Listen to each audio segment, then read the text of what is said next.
The expectations for the season for this group is pretty straightforward.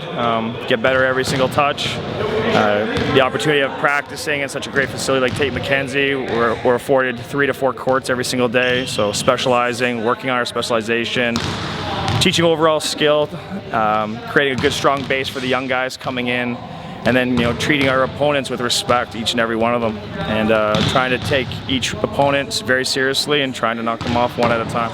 I think the talent and the recruiting has been strong. I think the veteran leadership of Nick Sandage and Ray Zito provides us an edge we haven't really had in the past. But going forward, I think we have an opportunity to play in the Final Four like we did in the past a couple of years ago.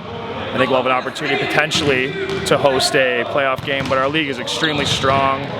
Looking at the results from the first week, you can see non-ranked teams beating ranked teams, and we have to, now that we're ranked, we have to take those opponents just as seriously as before.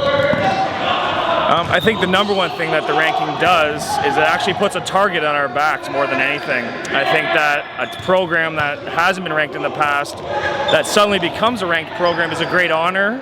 The coaches across the country have voted for us and shown confidence in the recruiting classes, confidence in our leadership with Wally Diamond, our administration here at York University. But overall, it's what have you done for us lately kind of league.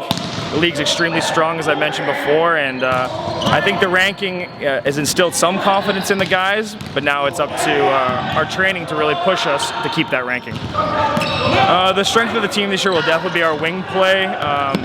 Marco Drakic, Nick Piernat, Ray Zito on the left side. All guys have been Team Ontario members, and now with the addition of Josh Henderson giving us a physical right side presence is something we haven't had since I've been here at York in the past 3 years.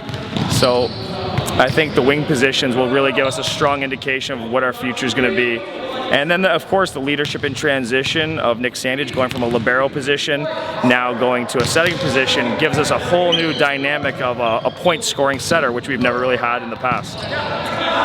Ray is as talented as an athlete you're ever going to find. It doesn't matter what sport you're looking at. Ray is an absolute freak show as an athlete. I think he's quietly learning on his sort of on his own time, figuring out what it's to be a leader. We've had really great leadership in the past with Kareem, with Greg Ivan, both recipients of huge awards in our community, in our volleyball community.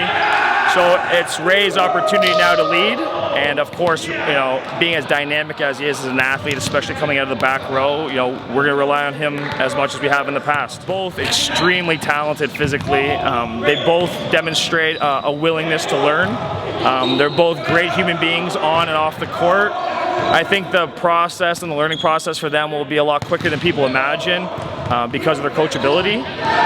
And just physically speaking, not many 6'10" great athletes walking around, and not many guys 6'6", 260 pounds with large spike touch and block touches come walking through our doors. So to acquire those two types of players is a huge advantage, not only for us but for our league.